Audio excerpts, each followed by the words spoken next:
Hey, thank you for tuning in to another episode of the Interracial Perspective Maturity Not Included podcast, a place where we discuss a wide range of topics from any to everything, but most importantly, a place to be yourself. Be sure to subscribe to our YouTube channel, follow us on Twitter and Instagram at LC and Aaron. That way, you know when a new episode becomes available. I'm LC. Joining me, as always, is my lovely co-host, Aaron. Hey, Aaron. Hey, LC. Thank you, everyone, for joining us again. In this episode, we are going to be discussing Sailor Moon. I love Sailor Moon. I first got into Sailor Moon. I think I probably was 6 years old. I can't remember. I just remember when my mom used to drop me and my siblings off at my grandmother's house so we can all go to school with my cousins and everything because we all went to the same elementary school. I wouldn't go to sleep because it would be so early. It would be like 5 in the morning and I wouldn't go to sleep. And so my grandmother would let me stay up and watch cartoons or whatever was on the TV. And I came across Sailor Moon and it was on, I believe it was USA at that time. It was airing. And I just fell in love with that show immediately. For those of you who aren't familiar with Sailor Moon, it centers around Usagi Tsukino, but the American version of it, her name was Serena. And it also had Amy, who, well, I'm getting ahead of myself. Usagi was Sailor Moon. Well, she is Sailor Moon. Amy is Sailor Mercury, and Ray is Sailor Mars. Mako or Makato is Sailor Jupiter, but her Americanized version was Lita. And Sailor Venus, Minako, her Americanized version was Mina. And then it also had Darien, which was the Americanized version of Mamoru. And then Chibiusa, which was her and Mamoru's daughter. But I just love Sailor Moon. I could talk about Sailor Moon all day. I own all of the seasons, the American versions, the Japanese version. I have figurines and everything. And I'm just dying waiting for the release of the Eternal movie. I thought the crystals were pretty good. The Sailor Moon crystals that center around the Dark Kingdom, the Black Moon, the Death Busters, and season 4, which was supposed to be the Dream Arc, is now a movie that is called Eternals. But I first got you into Sailor Moon and I had you sit through all of the episodes that was the American version because the American version was different from the Crystals version, which pretty much went pretty quickly. I believe it was like 40 something episodes and I had you watching and you were laughing. I thought you like it. I think that was a big thing for me because I didn't really grow up watching TV like that, but this particular show had a lot of episodes to it, which I thought was nice. I think back in the day, cartoons I remember had a lot like Looney Tunes and stuff, but this was different. It was cartoons, but somewhat grown cartoons. Yeah, I feel like anime though is very ahead of its time anyway. Because Sailor Moon, even though the Americanized version altered certain characters, like example, Zoisite, she was a woman in the Americanized version and one of the Heavenly Kings or the 4 kings that were brainwashed by Queen Beryl. In the first season, which was Dark Kingdom, they originally protected Prince Endymion, who was Mamoru. She was made to be a woman when in reality, the Japanese version, it was a man. They all 4 were men. Jedi, Nephrite, Zoisite, and Kunzite. And Zoisite and Kunzite were in a relationship. They were in a gay relationship. But in America, they made her a woman because they couldn't really alternate how they interacted because they were in love and they were a couple.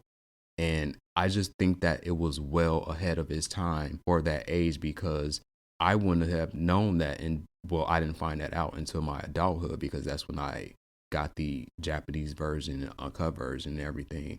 Because if you didn't watch Sailor Moon or wasn't a Sailor Moon fan, you wouldn't know that. You would just think that, oh, it's 3 guys and a woman that are on Queen Beryl's team. But and again, in reality, these were 4 men. That's why Sailor Stars, the 5th season of Sailor Moon, didn't originally air in the US. That was originally released in 1996.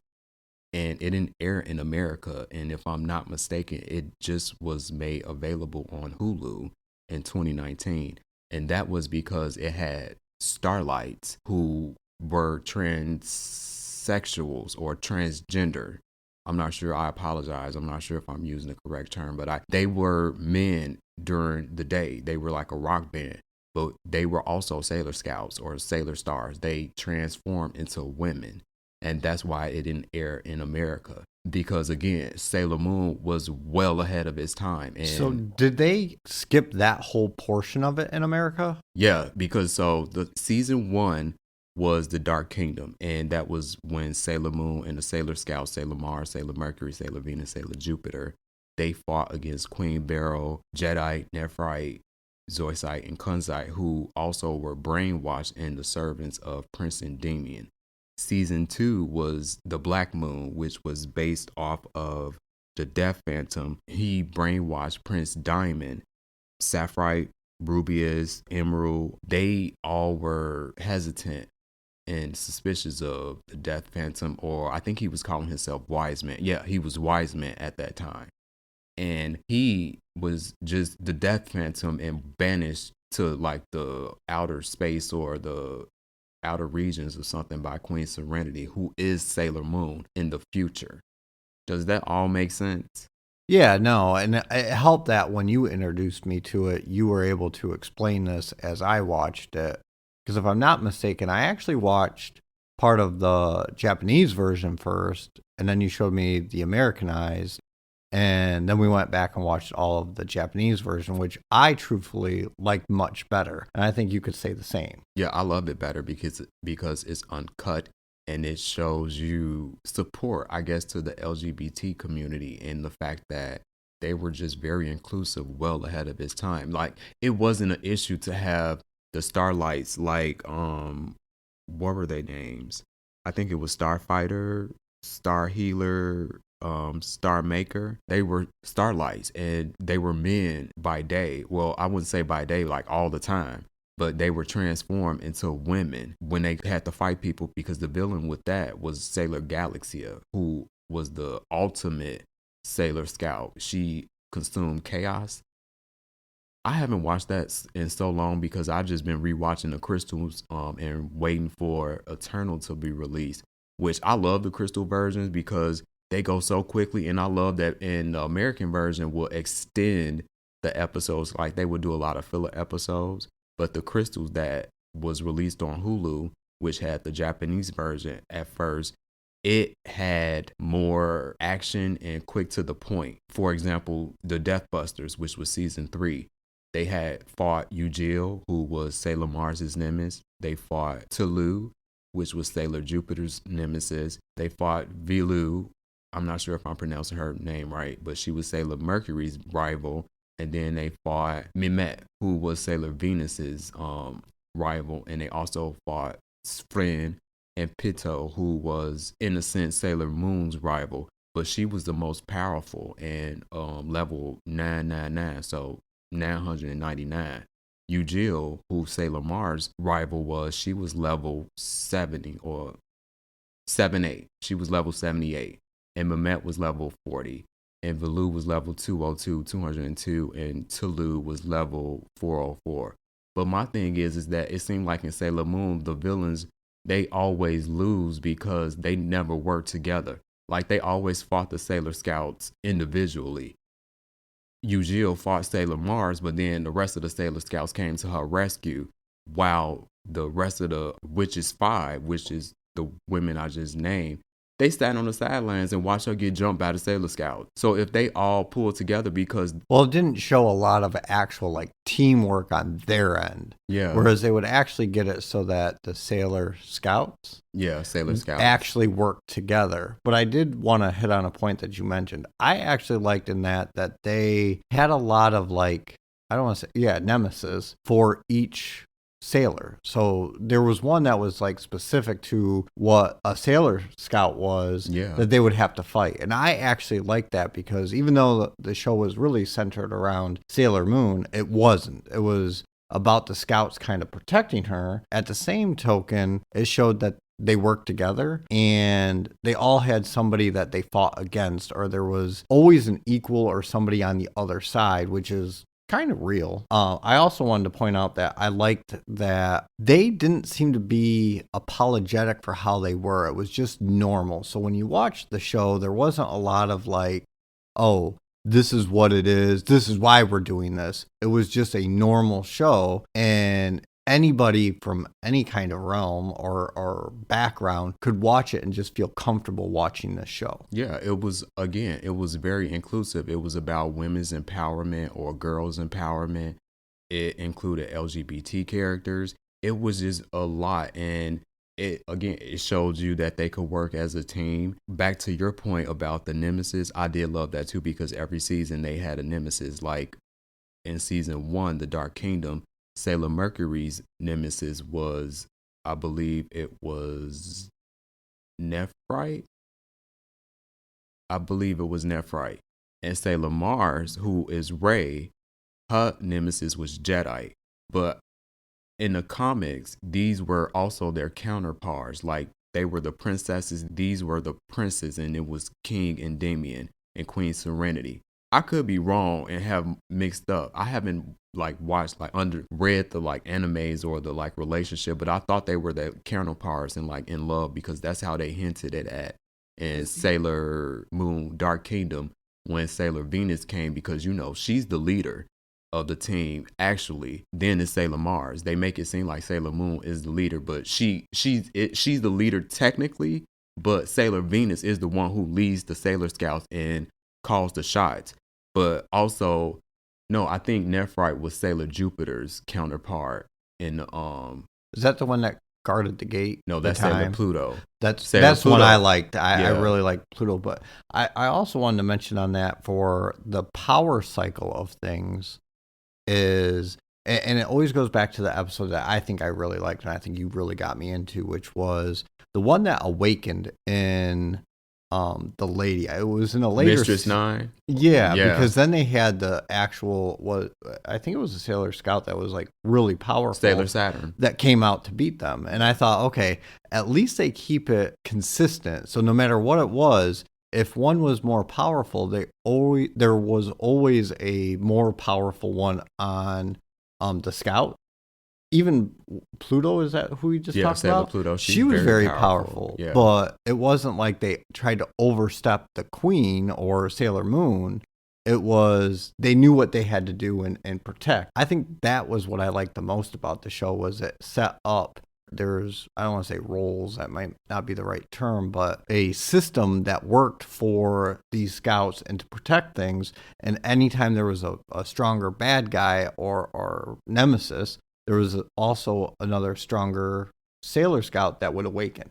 And I really liked that. I love Sailor Moon. I could talk about Sailor Moon all day long. Like that is one of my favorite shows. You know, I could just watch Sailor Moon in the background from the start to the end. If that's not Investigation Discovery, it's Sailor Moon.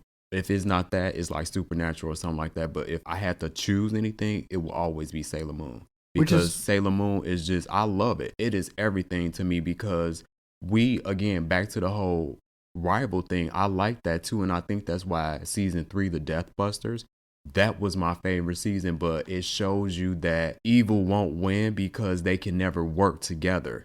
And it goes back to the fact when like they will fight their rivals. Like if Sailor Venus was fighting Mehmet, she will fight her, but then Mehmet will fight her one-on-one, but the Sailor Scouts will show up.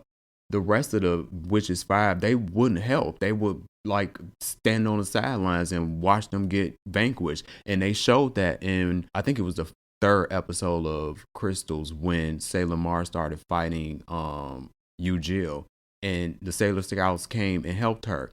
The rest of them was just on the roof just watching her, and then was saying it's pretty much her fault and she was just weak. But what I liked about that is, I think as an adult watching it, you can kind of take away what you could be teaching people. On the good guy side or the scout side, it's they realized halfway through fights or during fights that if you work together, you can overcome it.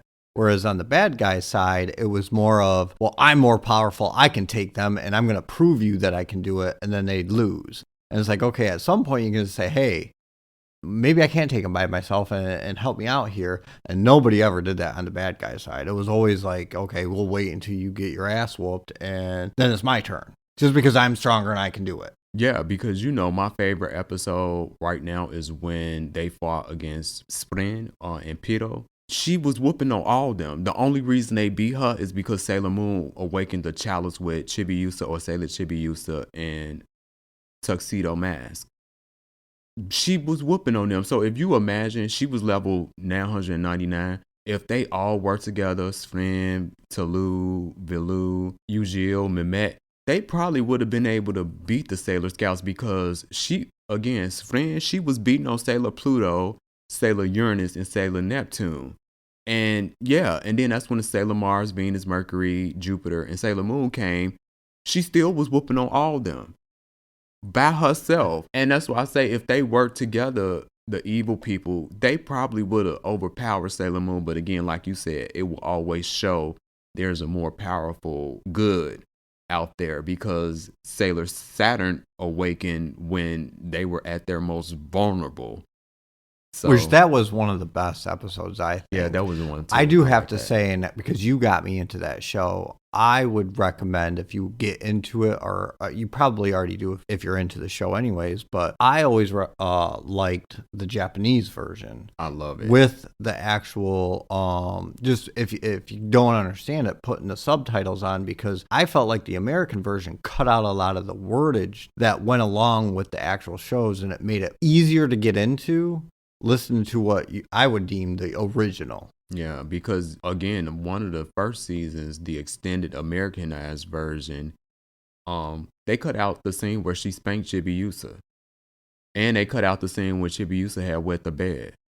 Which was funny because it was one where if you don't know the storyline, because I didn't, and you broke it down to me as we watched it, you would have thought they were siblings, but they really got on each other's nerves. Yeah, and it turns out it was the mother of the little girl. Yeah, that was her future daughter. Which is nice because that goes into something you like, which is alternate universes or timelines, because it was her daughter from a different timeline or the future. It was from the future. Was interesting, and they did a very good job about integrating all of it, even to when they find out and when they understand what it is. All of it was really nicely done. Yeah, I just love Sailor Moon.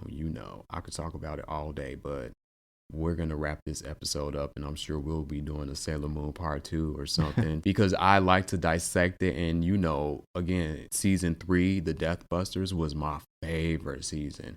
I just love the whole Mistress 9 storyline. And I like the fact that she was a host, Hotaru, and Sailor Saturn.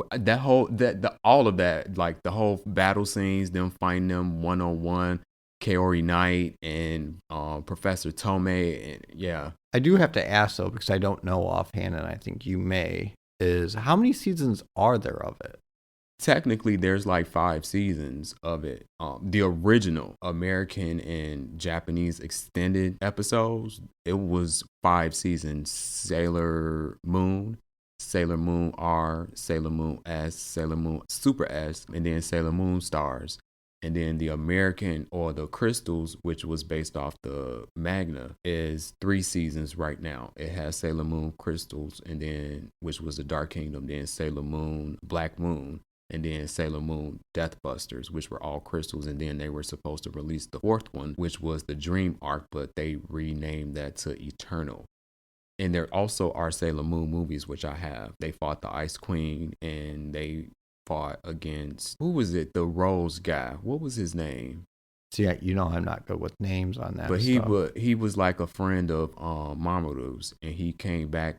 It was the Rose guy, and he was being brainwashed by that Rose. And then they have a 3rd movie where Chibiusa got kidnapped by that lady. Remember that she was trying to turn them into kids, or they had turned into kids.